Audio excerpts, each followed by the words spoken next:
Hey friends, welcome to another Three Things Thursday. I'm 𝗵𝗶𝗀𝗀, and today we're going to talk about three things every business owner should know about payroll taxes. Now, years ago, I worked with a business owner that was in a tough spot. Cash was tight, payroll was due, and he made a decision that felt temporary at the time. He used the taxes that he withheld from payroll to keep the business running, with every intention of catching up when things turn around. By the time he came to me, he was nearly $400,000 in arrears and couldn't see a way out. We got there. We got the IRS to hold off on enforced collection. The business got turned around and he paid it off. He even survived COVID in one of the hardest hit industries in the country. And he's rolling forward today. But it took years and it was harder than it needed to be.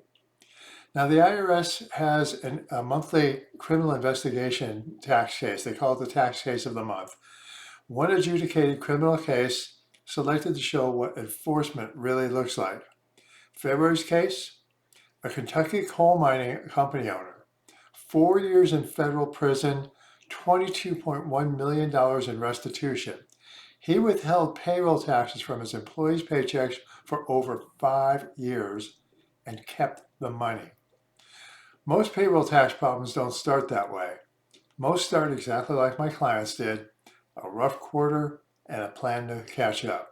We've all been in that situation where cash is tight.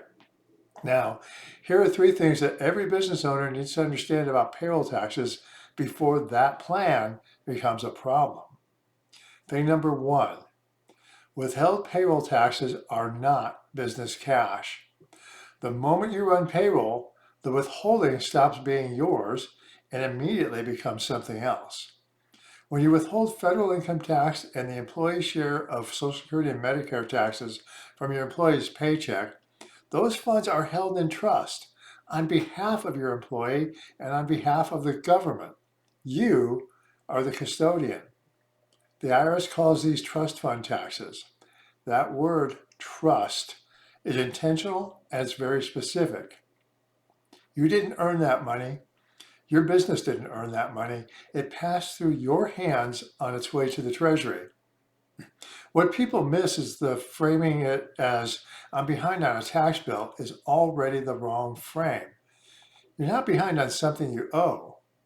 You're holding funds that belong to somebody else and you haven't remitted them. The IRS treats those two situations very differently. Using that money, even temporarily, even with full intent to pay it back, is not a cash flow strategy. It's the starting point of a federal problem. Thing number two, your entity structure does not protect you here.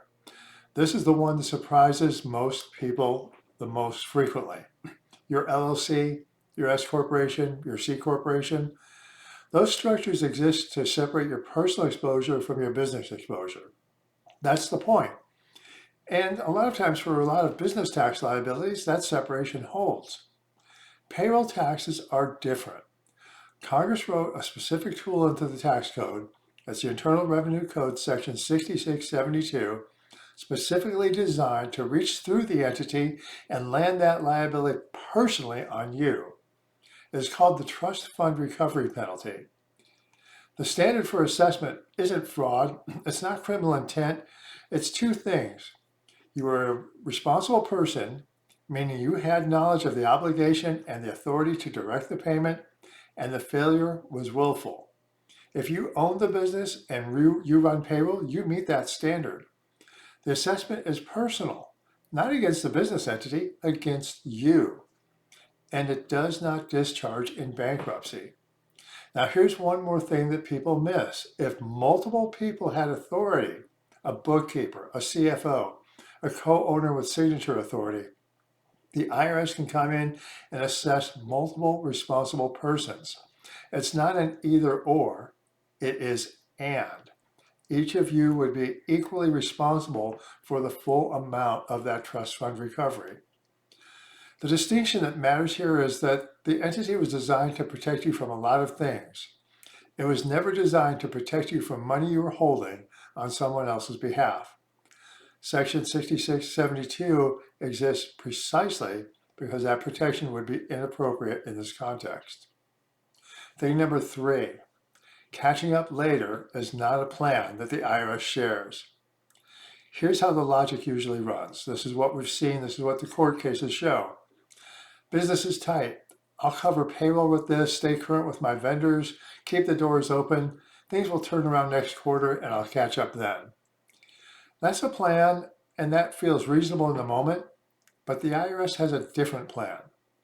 The IRS has dedicated collection infrastructure specifically for payroll tax delinquencies.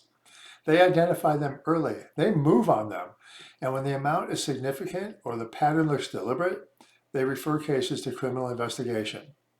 What makes something look deliberate? Continuing to run payroll after the IRS contacts you, paying other creditors while the trust fund goes unpaid, running the same pattern across multiple quarters. The line behind or between I have a cash flow problem and I'm a responsible person with willful failure is not always where the owners expect it to be.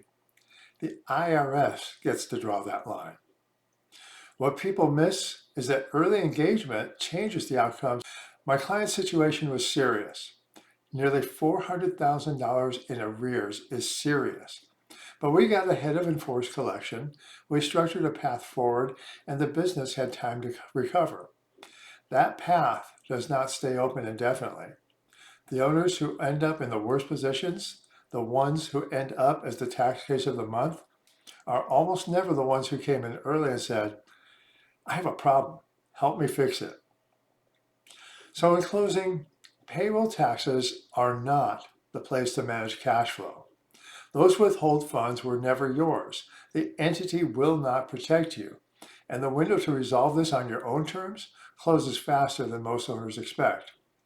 If your payroll taxes are current, keep them that way. This is not an area for creative timing. If you're behind, even one quarter, even a small amount, the question isn't whether the IRS will find it, it's whether you engage and correct it before they do. My client made it out. It took longer than it needed to, and it cost more than it needed to. He'd tell you the same thing. Now, if distinctions like this are helpful, 3 Things Thursday drops every week. Again, I'm Bill Bourbonnais. Thanks for joining us. We'll see you next Thursday. Have a great day.